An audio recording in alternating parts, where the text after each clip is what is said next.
Welcome to Unleash Your Inspired Voice, the podcast that focuses on developing a more conscious-minded, heart-centered approach to life and business. And now here to introduce today's special guest is the host of Unleash Your Inspired Voice, author, content strategist, and Unity Consciousness activist, Peter Clark Nelson. Hey, what's going on, beautiful souls? My name is Peter Clark Nelson, the host for Unleash Your Inspired Voice. My guest for today's show is Meisha Dev Avtar. Meisha is the founder of Shanti Naam, a popular yoga center in Castro Valley, California, that is dedicated to the journey of self-illumination and awakening the divine mission of all souls. With her team of heart-centered leaders and practitioners at Shanti Naam, Meisha teaches the ancient healing practices of Kundalini yoga, meditation, detoxification, and community building, along with facilitating her new groundbreaking workshop, Communication That Heals. During this deeply insightful and heart-expansive interview, Meisha and I engage in a positively life-altering conversation on how to end cycles of control, manipulation, and shaming ourselves and others by consciously learning to be seen, heard, and felt by authentically mirroring one another, validating emotions that we all naturally feel, deeply listen to our own inner voice and those we connect with, and what it looks like to assist one another along the path of our soul's journey and purpose. For today's episode, these timely and important topics are framed around the origins, intentions, and social impact of Meisha's course and sacred movement, Communication That Heals. Hey, what's going on, beautiful souls? Welcome to a new episode of the Unleash Your Inspired Voice podcast. My name is Peter Clark Nelson. I'm the host of Unleash Your Inspired Voice. And as you just heard in the introduction, our guest today is the divinely gifted and beautifully inspiring Meisha Dev Avtar. Meisha, welcome to the podcast. Thank you very much, Peter. It's a pleasure to be here.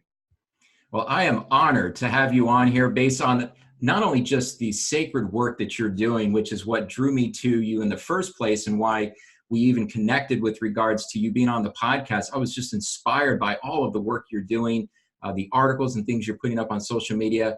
But when we had the conversation leading up to the podcast and we dove deeper into your journey and what you've been up to, and of course, your groundbreaking workshop, Communication That Heals, I was just super excited about doing this particular episode. And I know that there'll be more conversations that we can have to bring this information and your sacred movement to more people. So as we get ourselves started with this podcast, there was something else that came through. You and I were just recently talking about starting off the podcast and allowing everyone that's listening to this and watching it. If you're watching this live on a live stream and you're multitasking, this is an episode where you are going to want to just drop in.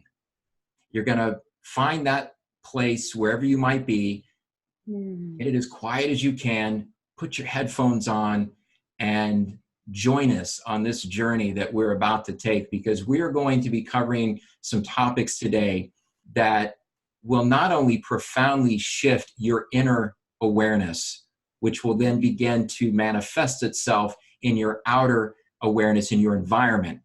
But what we're going to be talking about with Communication That Heals is transmuting and breaking the cycle of family dynamics as we've been conditioned to believe them to be. And that is shifting ourselves into an entirely new paradigm, a way of being, a way of living, loving, creating. And that happens through communication.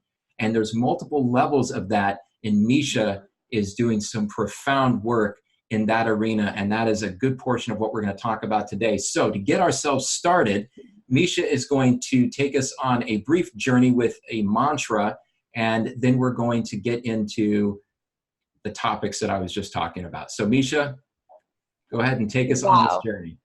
Thank you. Thank you so much, Peter. It's really, I feel excited when I hear you share your experience of our conversation, and it just, really touches my heart. So when hearing that feels really inspiring from my own experience here on this podcast. And it fuels this passion that I have to also help other people feel inspired about their own voice and their own feelings and to own what they feel. So I'd love to share with everyone here, just like Peter said, if you can drop in, feel your sits bones on the ground or your chair, wherever you're seated, and we're going to do a mantra. And if mantra is new for you, it's just another word for using your voice to express yourself. And this mantra is actually done in English.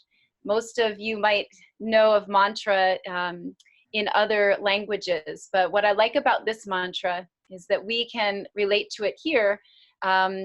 Us English speakers, as English our first language, we're going to use the words, I am what I am, and that is that.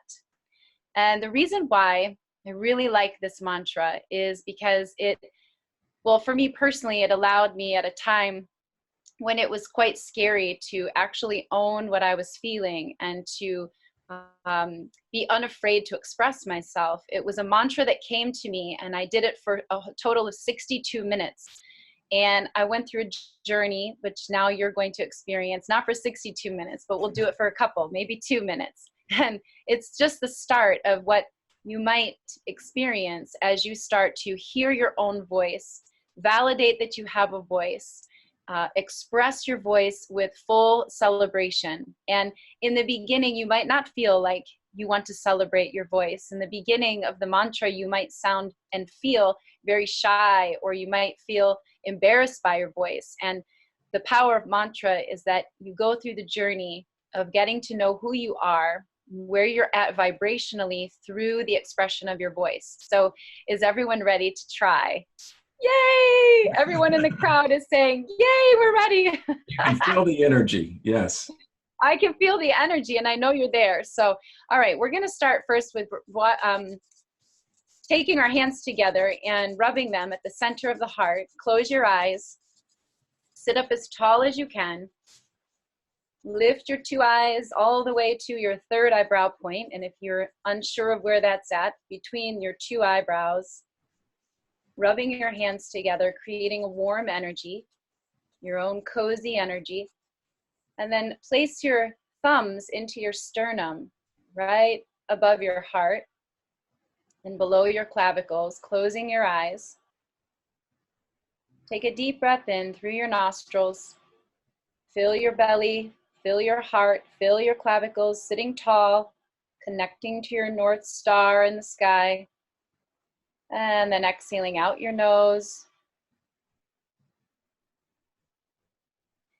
And then you can open your eyes or keep them closed, whatever you feel comfortable with, and place your fingers in this mudra, Gyan Mudra, index to thumb. It's the connection of Jupiter to Earth, expansion down into our earthly realm here.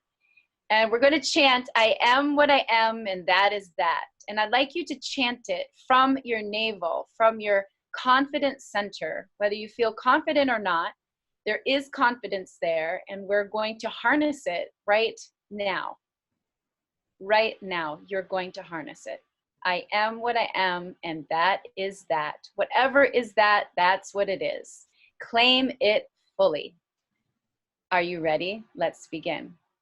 Close your eyes now, and we'll do this for about 1.5 minutes.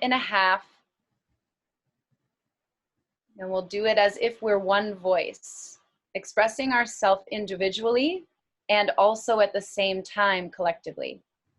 Breathing in. I am what I am, and that is that. I am what I am, and that is that. I am what I am, and that is that. I am what I am, and that is that. I am what I am, and that is that. I am what I am, and that is that.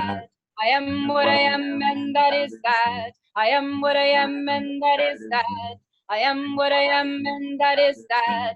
I am what I am, and that is that. I am what I am, and that is that. I am what I am, and that is that. I am what I am, and that is that. I am what I am, and that is that.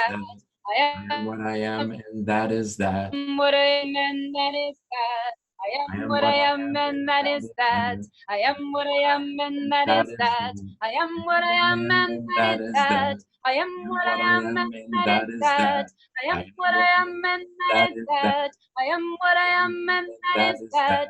I am what I am, and that is that. I am what I am, and that is that. I am what I am, and that is that. I am what I am, and that is that. I am what I am, and that is that. I am what I am, and that is that. I am what I am, and that is that. I am what I am, and that is that. Woo! So that is a first for this podcast. And first and foremost, Meisha, thank you for taking us on that journey and establishing what I often refer to as a pattern interrupt, or for those who have followed my work over the years, you've heard me often say, scratch the record so that it does not play the same way again. So we just scratched the record on the podcast, and that is a new way of looking at dropping ourselves in and owning your voice, owning the power of your inspired voice, because how can you unleash your inspired voice if you don't first own it? And yet, how do you get to the point of owning it? Well, we're going to get into that today with the theme of today's episode, which is communication that heals. And again, Meisha, thank you for taking us on that journey. And if that did not interrupt the pattern that some people may have been going through as they were getting ready to listen to this podcast, or if you're joining us live on this stream, you might have thought, wait a second, is this what this podcast was going to be like? We're going to be doing a mantra? Yes, for this episode, that is absolutely what we are going to do to get things started. So for those of you who might be joining us right now and you did not get an opportunity to hear the introduction from Meisha and the amazing and sacred work that she's doing, Meisha, take us through a little bit about what you do and then the journey that you've been on really to get to this point, because for somebody that is a trailblazer and a heart-centered, conscious-minded entrepreneur and doing the depth of work you're doing, the only way that really happens is that you've been doing the work for yourself first and foremost. And for any of us that, we're born into the so-called matrix, we've had to clear out not only things that have occurred to us in this lifetime, but we have been going into the Pandora's box to clear out shit from past lifetimes, family lineage, and then you've got society as a whole. So it's not a walk in the park, but the purpose of each of us doing the work we're doing now, and quite frankly, the intention behind Unleash Your Inspired Voice podcast, is to create a platform for the leaders of today that have been doing the work, that have been walking their talk, and now it's time to be seen, heard, and felt so that we can illuminate the pathway for the future leaders. So share a little bit about your journey and the sacred work that you've been doing. So the work that really inspires me right now is the work around communication as a tool to heal the relationships that we're currently in now, and also to create relationships and new way of being that honors the uniqueness of each and every person without creating more confusion due to power struggles, manipulation, all of these power struggles and manipulation and shaming. I know a lot of it is done unconsciously, and I've been a part of that game as well. So I know that the ties that we're untangling right now, they're very possible to detangle. And the tool that I like to use on an everyday basis is communication. But that being said, communication in a brand new way, well, it's an amalgamation of many things that I've learned, but also the communication that we have with ourselves, the communication we have with our body, the communication we have with our thoughts, and then how that ripples out to communication we have with each other, with our families and our planet that we live on, and beyond. And it's really about what I've heard you talk about many times, being seen, heard, and felt. It's all about being seen, heard, validated, appreciated, and celebrated.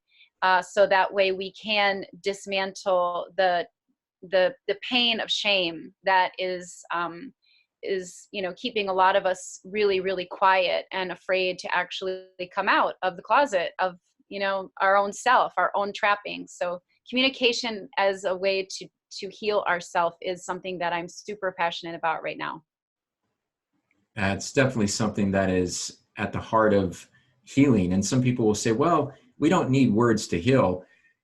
That's true to a certain extent, but I would remind anybody who's on the path of consciousness that we got where we are because words put us under a spell. As a mutual friend of ours, Jeff Cloud, is always saying, there's a reason they call it spelling.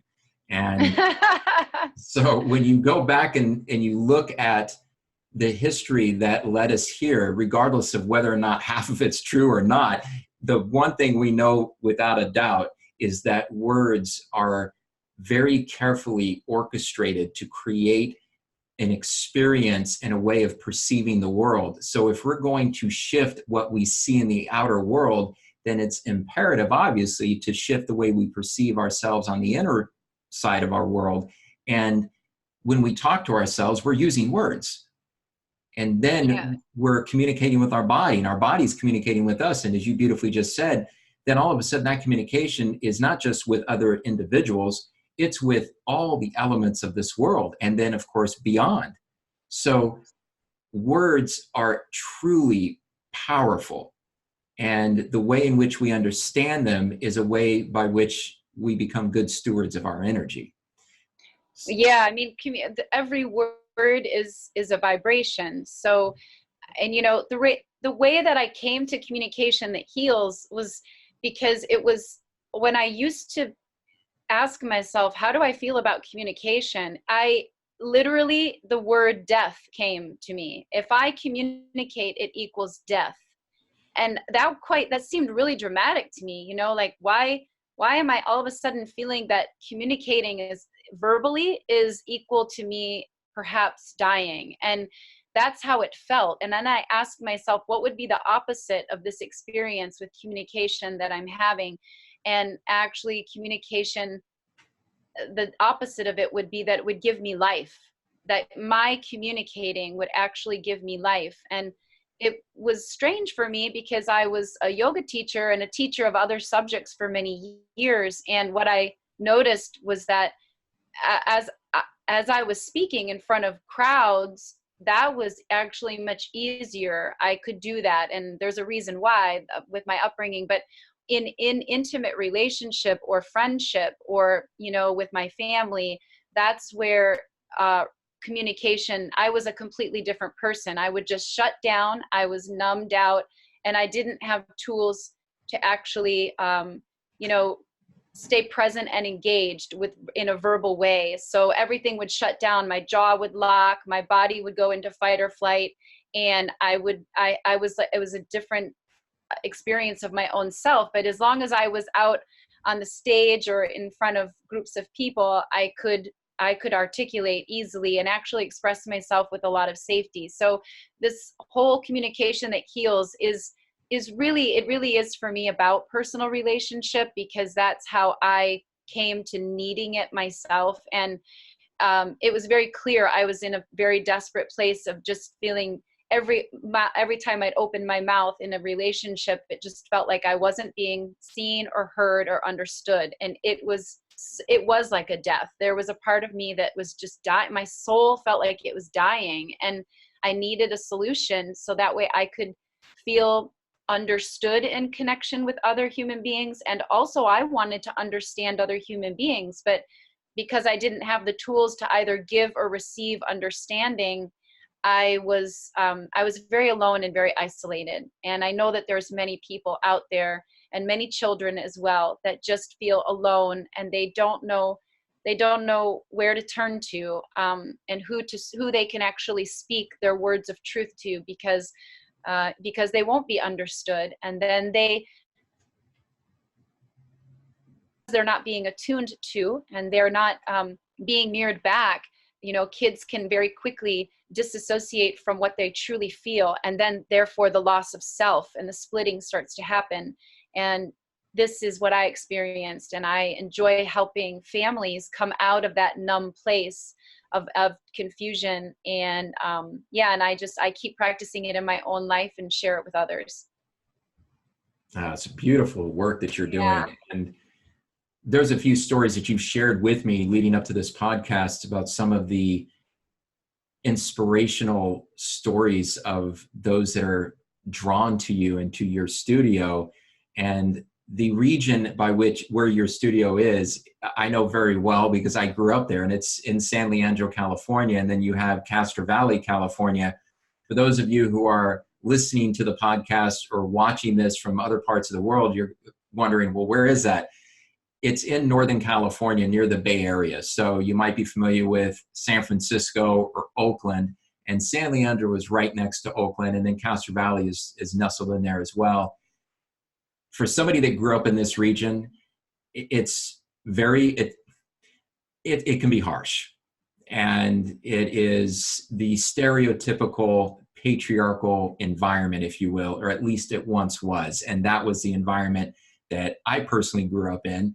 And so when I first heard about you, Meisha, having your studio in that area, and then you were sharing with me the work that you're doing, it lit me up. Like, I'm going, that's just amazing to know that this is change happening in real time, right? So this is where unity consciousness is actually being birthed in environments where, in previous generations would have been literally impossible.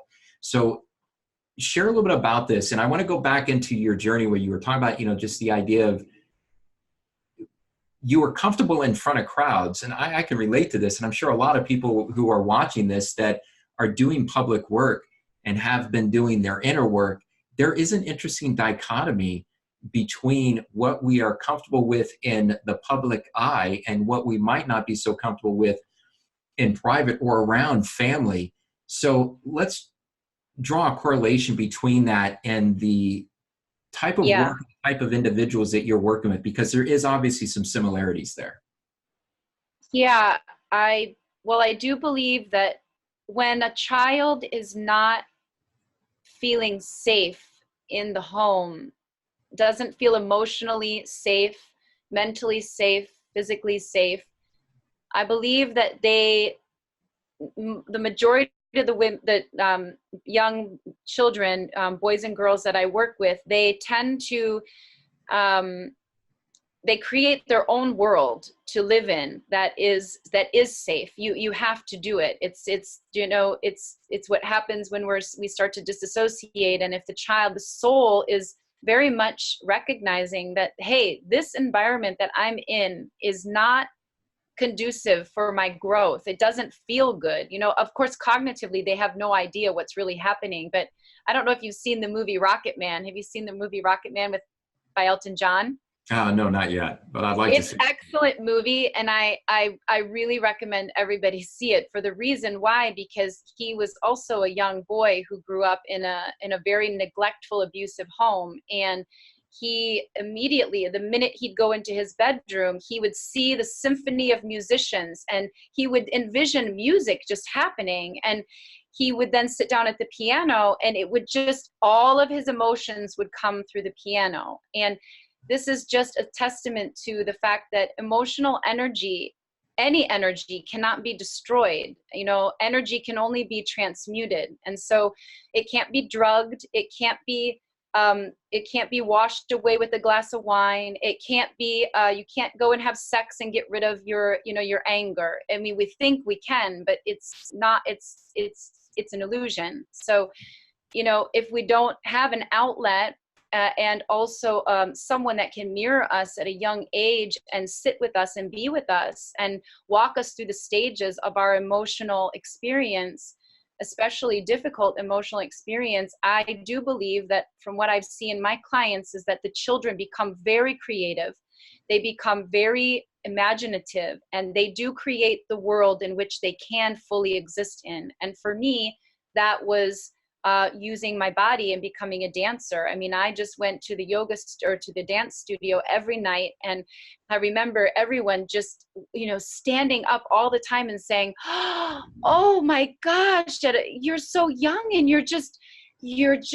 I can connect to you on the stage." But I think it was, the only things different about me was that I was channeling all that emotional energy that I couldn't, share with my family. I did it all on stage because it had to have an outlet. And I just needed to move the energy. Like somebody needed to understand me. And so who ended up understanding me were, hundreds of people in the audience. And therefore I became a choreographer, and I made such great money. I was getting awards and everything, but I still wasn't actually doing the work of sitting there and feeling my emotions in the private space of my own home and my own body. So after a while, the creating of art and the expression actually worked against me after a while. And I did need to stop. And I remember when I was very clear about that there is something that is not right with me. And it looks like on the outside, wow, Meisha is having all of these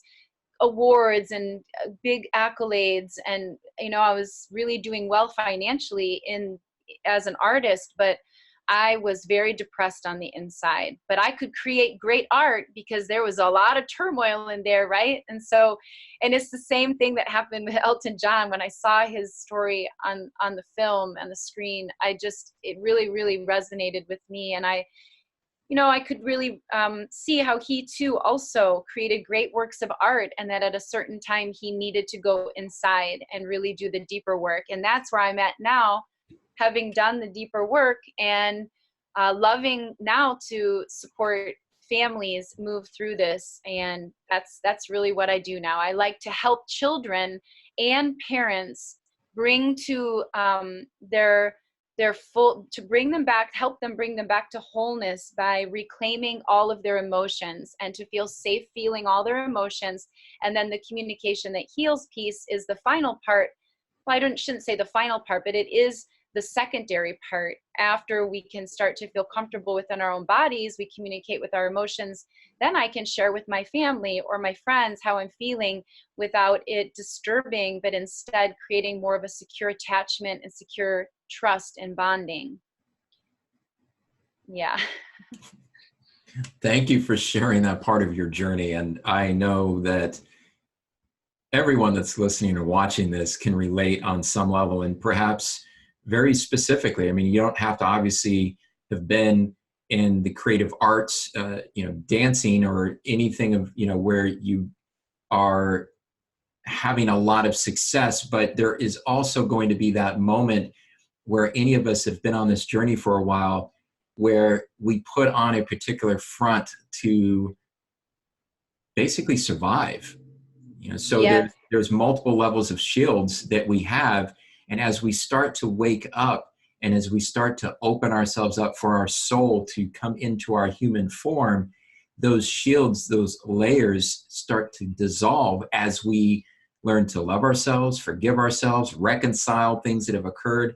And I know for myself personally, and I've talked a lot about this over the years, my own personal journey, it's very similar in that respect, where the outside world was like, wow, you're really successful, you're doing all this great stuff. But it was completely the opposite on the inside. And then there's that moment where you just can't go any further, and you have to just step away from it all.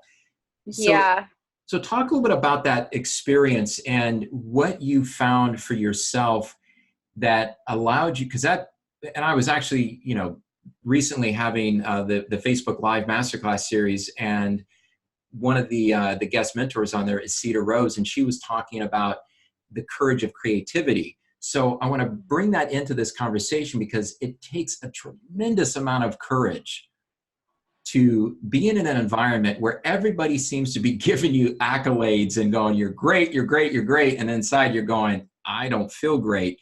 So what was it for you that allowed you to step away from the limelight, so to speak, and go inward? And then how has that found its way back into the work you're doing now? That's a great question. Well, the part that I appreciated is how I've just had awareness around, having some sort of public presence. And then I took a step back, and now as I come back out into maybe just a more public presence, that it's in a brand new way now. So it's really cool to feel how the path of healing and the path of awakening can really, the way I experience it now is that my interaction with the public is actually of service of others, where before it was merely an act of survival. And so now I'm not doing anything to survive. I'm only doing what I feel is moving through me and can be of service to someone else. And it's coming from now a full cup and a confident place within myself, knowing that I am here to do a particular type of work in this moment, in this chapter in my life, and that it was necessary to step back and do the inner work, so that way I could help this, any other souls now that are coming through that are also needing some support. Because when I finally did allow myself to step out, a lot of support, and I was granted the internet connection says it's unstable. Is it okay for you? Yeah, it cut out just a little bit, but okay. Yeah. But I remember meeting a woman that she was somewhat, so my repressed anger, I was going through a divorce at the time from my daughter's father. It was 10 years ago, and there was so much unexpressed emotion and frustration and anger because of the ways that I was, the dynamics that we had created from such an unconscious relationship. We were both very much unconscious and really bonding from our wounds without any tools to actually help each other heal, which I do believe, couples can move through those if they have the tools. But at 10 years ago, I didn't have the tools. And whatever reason, that wasn't meant to be. But what did happen was I broke out in a lot of acne. I had acne all over my face, all over my body. I had red rashes, hives, and it was painful. And it was just like hot energy coming out of my skin. And I would go see dermatologists, and they, of course, at the beginning, I was seeing people that wanted to just put, medicine on my face and topical things and just a Band-Aid, right? And of course, none of it was working because it wasn't getting to the root of what the problem was. And one day I just looked in the mirror, and I had nowhere to turn. I didn't know about a soul or awakening or any of this. Then none of that was in my sphere at all. And I just broke down in tears, which basically just, I needed to feel the pain. And that's really actually what I help my clients do, is they come to me when they're in deep, deep emotional turmoil and they don't know what to do. Either it's manifesting in their child, or it's manifesting in themselves, or funny enough, it can be manifesting in their pet, because like I said, the emotions are going to move through somebody. And if the person that it's not belonging to is not claiming those emotions, somebody else in the household will need to do the work for them. And this is this is why we claim our emotions. The first step in communication that heals is knowing what you feel and claiming and owning it. But getting back to my story, that I finally did find somebody who looked at me and said, she's a spiritual healer, but she does it through the skin. And she just looked at me and she said, my love, all of this is anger. And every time I see you now, the answer when I ask you, how are you feeling? The answer will always be, I am healing. I am healing. I'm healing. And I didn't really know what she meant. She didn't even talk to me. We hadn't talked about any of our, anything that was going on in my life. She just knew that all of this like volcanic eruptions on my face was just me, my unexpressed emotion, me not having the tools to say, hey, I'm feeling, when I hear you say that, I'm feeling some anger actually. And really just want to own that I'm feeling some anger right now. And, and now with communication that heals, I have the tools now. So when anger arises, it doesn't have to get to a place where my skin is being affected. I can just simply own it, feel it, own it without projecting it onto somebody else. And this, for me, is emotional, mental, and physical health is our ability to own our emotions, know what we feel, and to share that with the people that we love. I'm so glad you brought up that, just the idea of your examples of how in a family dynamic or even in a work dynamic, Yes. where if you are an empath and you are picking up on other people's energies, it's literally like glomming onto you like you're a magnet. You will walk through a room and it's like, I think I need to just go take an energetic shower because that was pretty dense energy.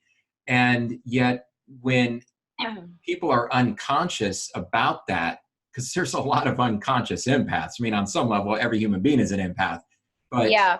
when you are unconscious about it and you're taking on other people's energy and you don't know how to communicate what you're feeling, to your point, that energy will find a place to store itself. Yeah. And then it just morphs into something very unpleasant.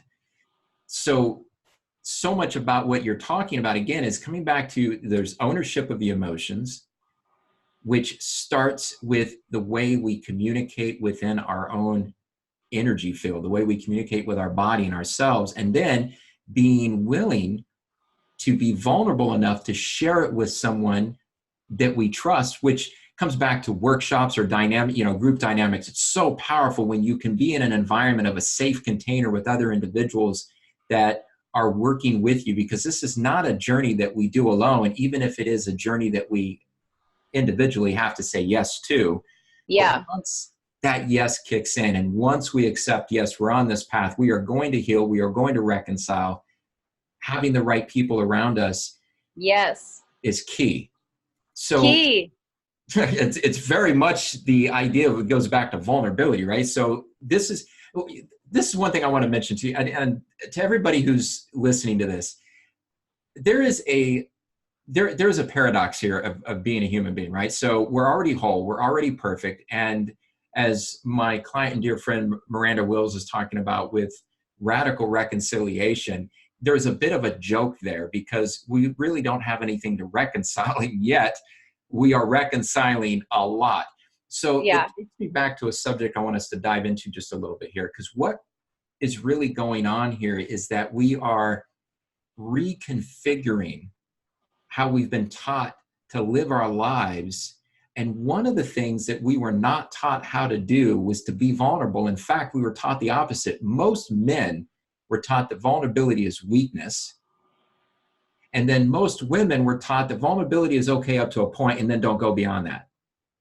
And even some women were not raised in an environment where they were raised the same way as men. Vulnerability is weakness. Don't show it. You'll be taken advantage of. So all of a sudden, we actually fear and run away from the very healing mechanisms and aspects that allow us to express our true, authentic self. So you were talking just a moment ago about some of these tools, and these tools are just rewriting and rewiring our code. Yeah. Oh, go ahead. Well, no, go ahead and finish.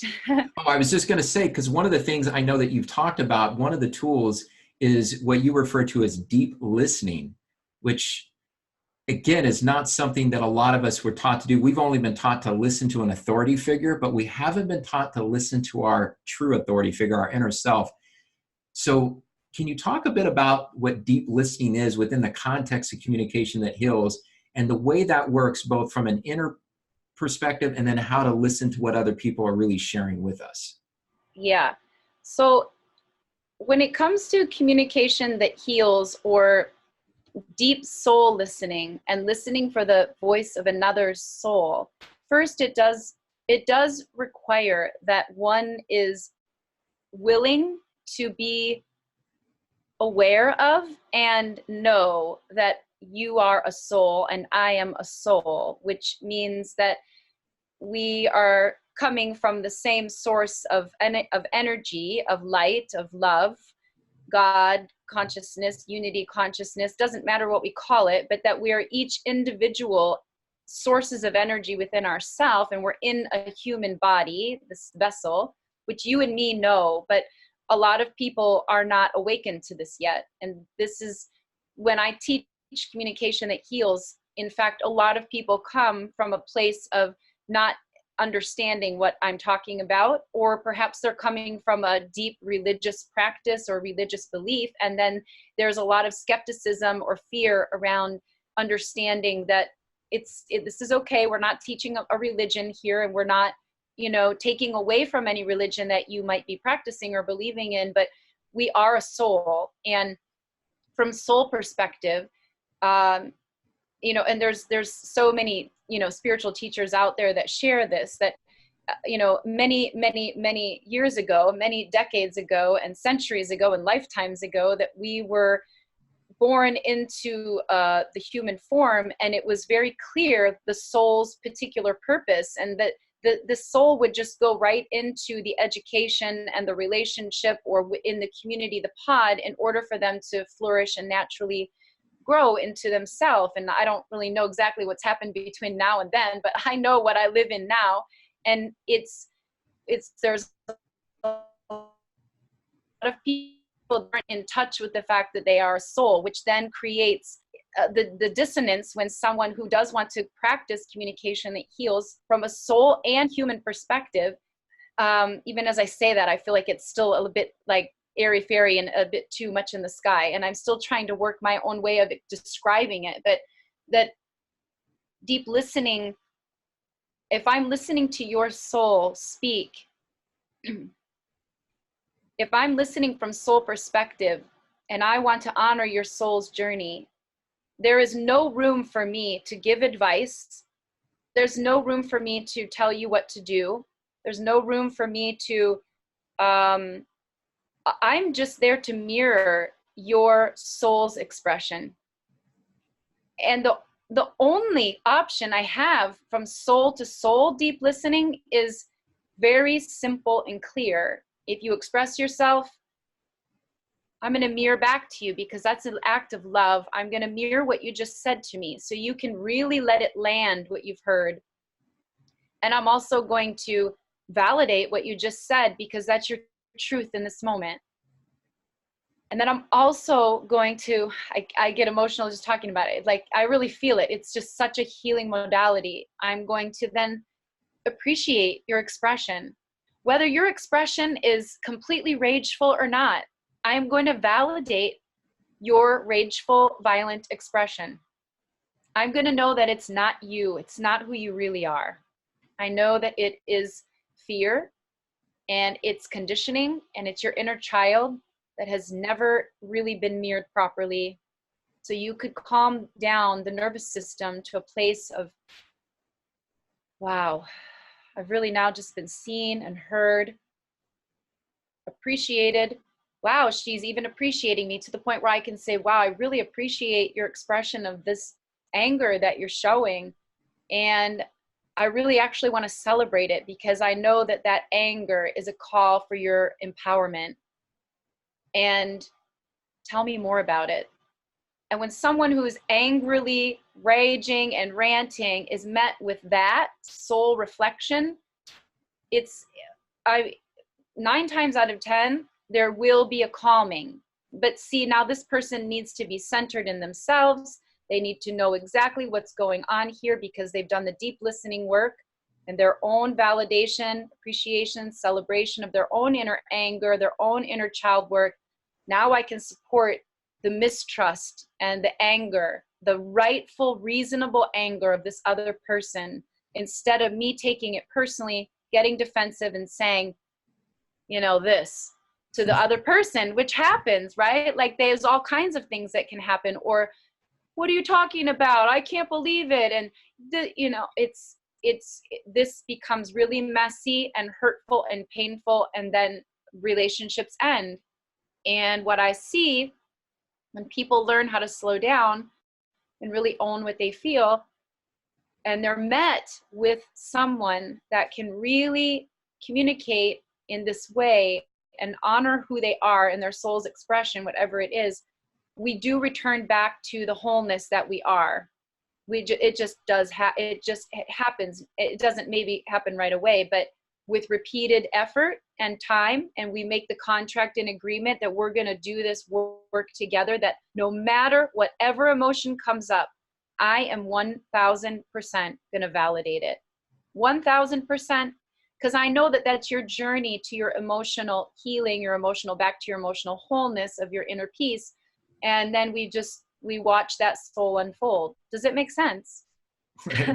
It makes beautiful sense. I mean, that's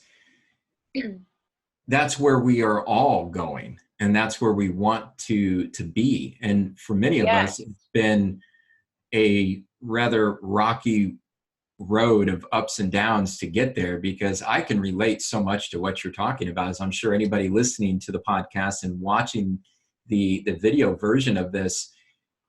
There have been so many moments in my own life where I went into that rage mode and wanted to be seen, heard, and felt. And then there were times where I felt uncomfortable if somebody was seeing and feeling and hearing what I was saying.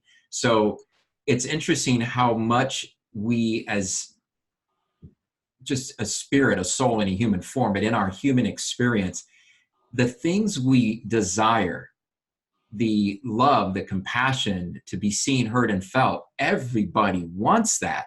Yes. What's interesting is, okay, so this is the receiving.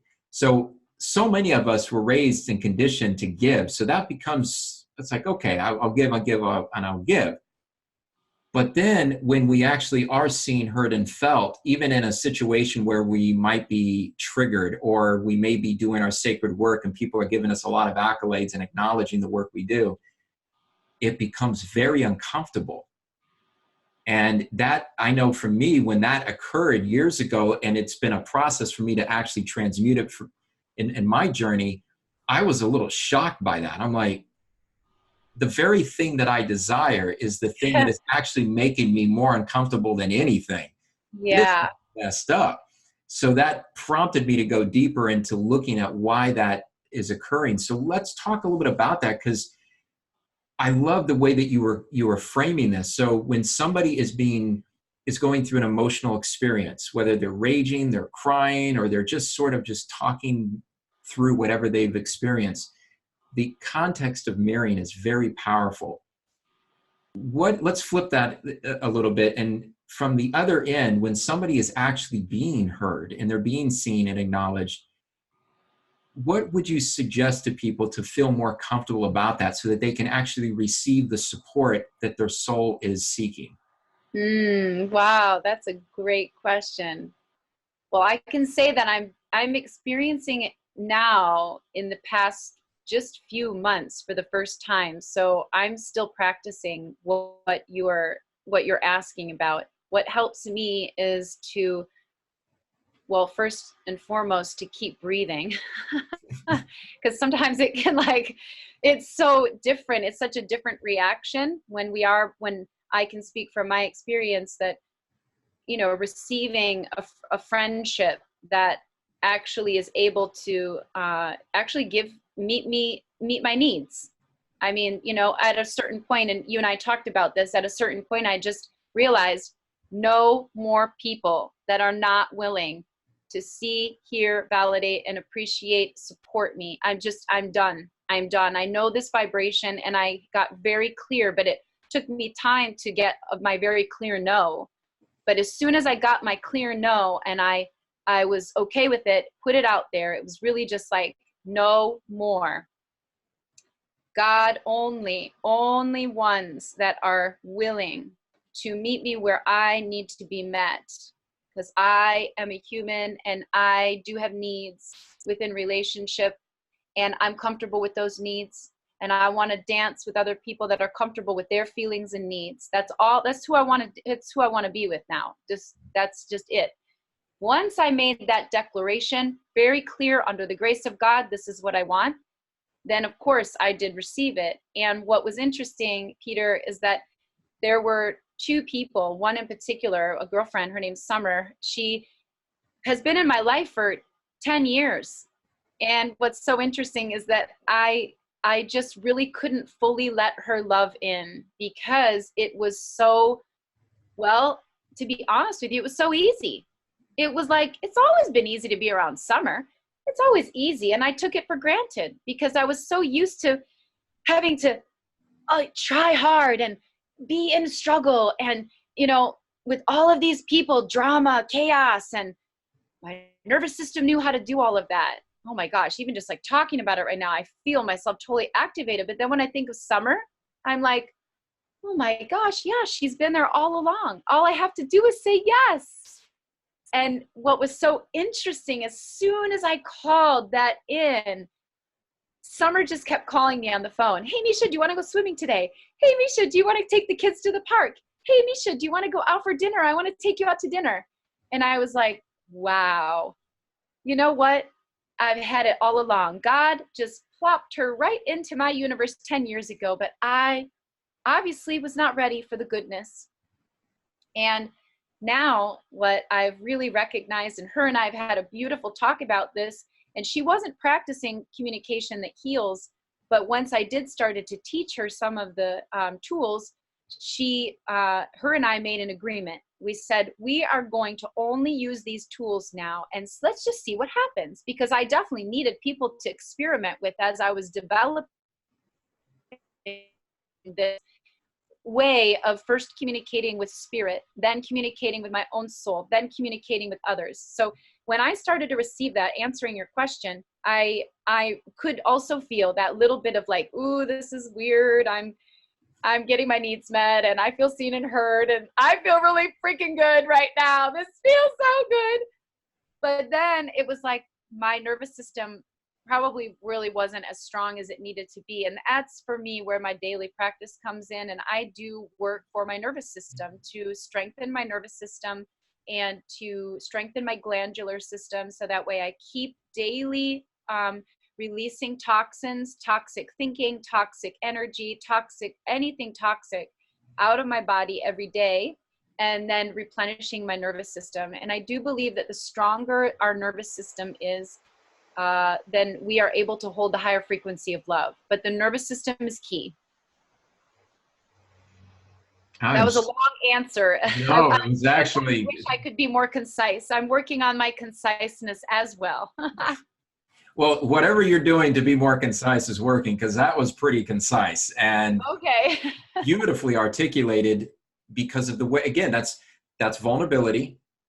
And I say this to everybody who's listening and watching this, that's a show of vulnerability, because Meisha, you're a leader, you're a heart-centered leader. You are shifting the paradigm of how people look at themselves from the inside out, which is having a reverberatory impact, positively speaking, on generations. So even people who come to your studio and work with you through the yoga practices and or show up at a workshop, when they leave, their code has been impacted. So already there's new neural, pathways being established. Now, obviously, there's a practice, there's a daily behavioral shift that needs to be, obviously adhered to on some level. And this takes us back to the very beginning of the podcast when we did the mantra.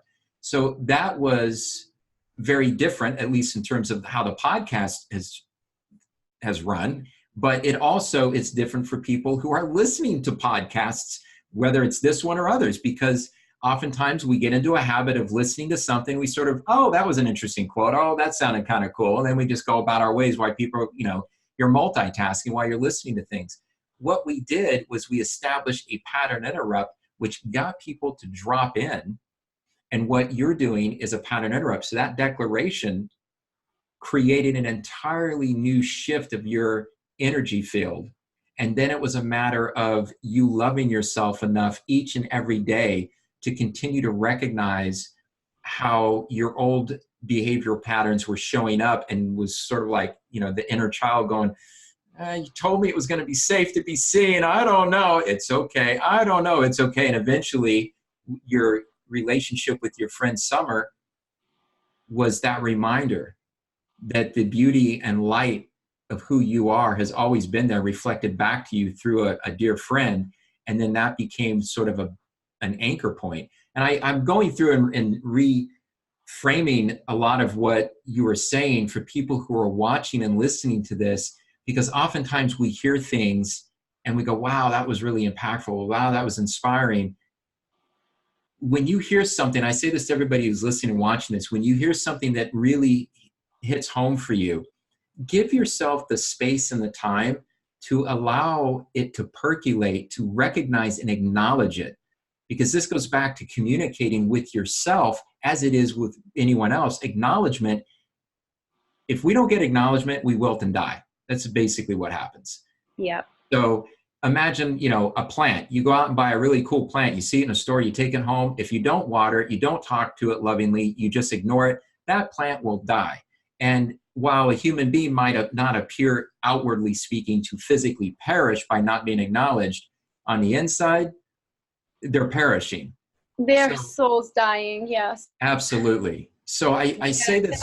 And I think that point, when I finally said to myself, my soul, my spirit, I said, no more of these relationships that will not meet me where I want to be met. This is the first thing you must communicate in a healing way to yourself, with self-honor, self-dignity.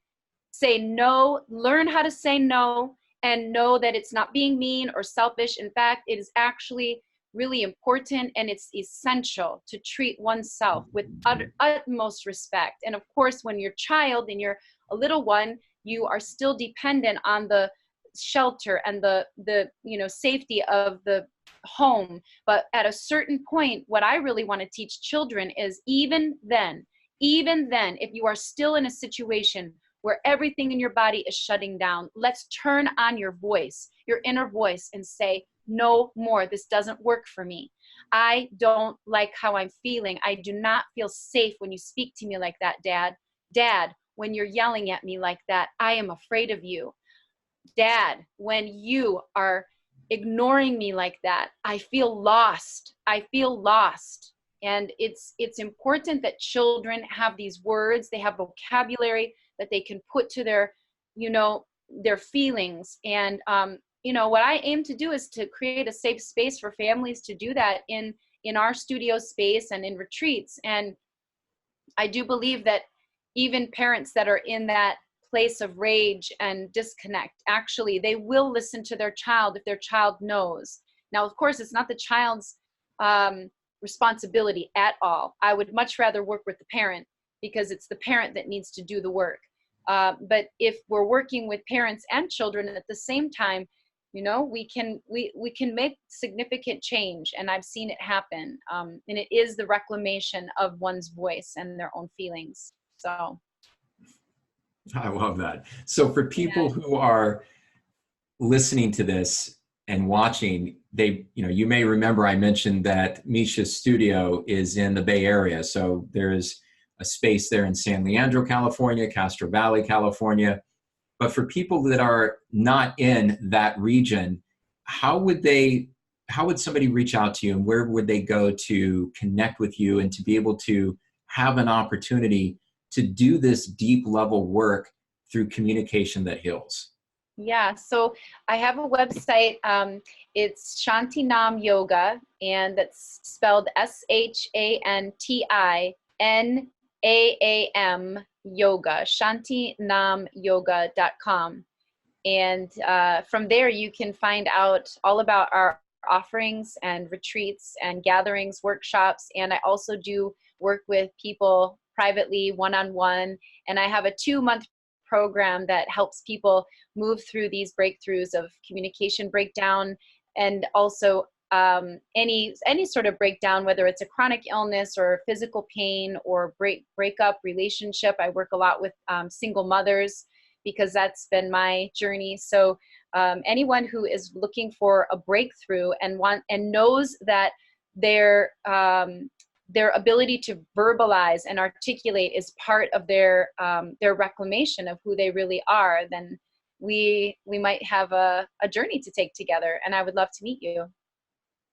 Wonderful. And in terms of meeting, the way you and I connected was through social media, and we were just admiring and respecting one another's work. We had a mutual friend with Jeff Cloud, who's been a guest on this podcast, not once, but twice, which I have a pretty good idea that you're going to end up being back on here again, because there's so much that when we talked before this episode, we had all these different ideas about subjects we wanted to get into, and just knowing the way that the energy flows, you've got to go with what's coming through. And there's so much more to dive into. And so I say all of this because for those of you who are watching this on a live stream on Facebook, and if you're not connected with Meisha, I would encourage you to go, take a look at some of the inspiring videos and posts that she is putting up, both on her business page and specifically on her personal page.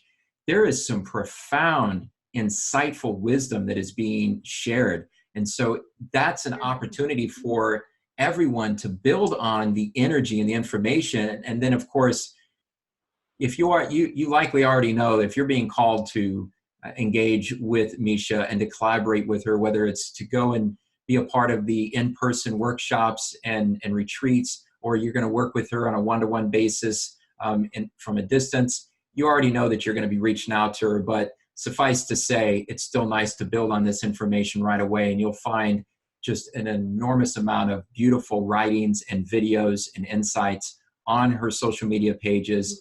And for those of you who did not get a chance to experience the mantra at the beginning of this podcast, then if you are watching this on a live stream, when this concludes, go back and watch it again and dial into that mantra and make it your own. Because as we were talking about at the beginning of the podcast, communication heals, but it cannot do the job that it's designed to if we don't own our emotions, as Meisha was talking about, if we don't own what it is we're experiencing and feeling. And sometimes that means even recognizing that some of the feelings and beliefs that we have, they're not really ours. They were just implanted into us. And yet, even that being the case, we still have to own them and to let go of them. So I want to say first and foremost, again, Meisha, thank you for saying yes to being on the Unleash Your Inspired Voice podcast. And most importantly, thank you for saying yes to doing the inner work you have done to reach this point, to be of such enormous service to all of the souls that are drawn to your sacred work. And I also want to say thank you to everybody for engaging with Meisha and myself in the energy of this journey that we took here today on the Unleash Your Inspired Voice podcast. And as I've said at the end of all of these episodes, if you have an inspired message and if you have a sacred movement or a mission that you want to bring out to the world, but you're not really sure, is it the right time? What are people going to think? This is the right time. Go and unleash your inspired voice, because the world needs to hear, feel, and see what you have to share. And I want to thank you again for being a part of this podcast. And I look forward to having you join me on the next episode of Unleash Your Inspired Voice. Thank you. I want to thank Meisha once again for joining us on the Unleash Your Inspired Voice podcast. As you just heard Meisha and I speak about, heart-centered communication can heal all areas of our life. Unfortunately, most of us were not raised, educated, or shown how to communicate authentically from our heart. This is precisely why Meisha's sacred work is so crucial to our journey to reconcile our past by opening our heart to the divine essence and presence of our inner voice in the here and now.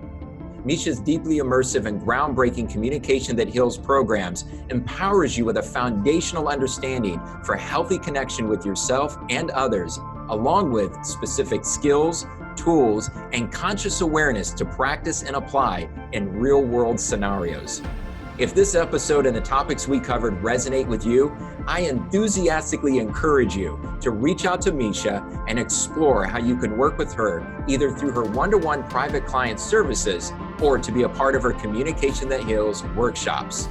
To learn more about Meisha, visit shantinamyoga.com, and on Facebook, go to Shanti Naam. And thank you again for joining Meisha and I on this episode of Unleash Your Inspired Voice. To get access to bonus material from previous guests and episodes of the Unleash Your Inspired Voice podcast, as well as being notified of upcoming guests and special events, please be sure to visit unleashyourinspiredvoice.com and sign up today.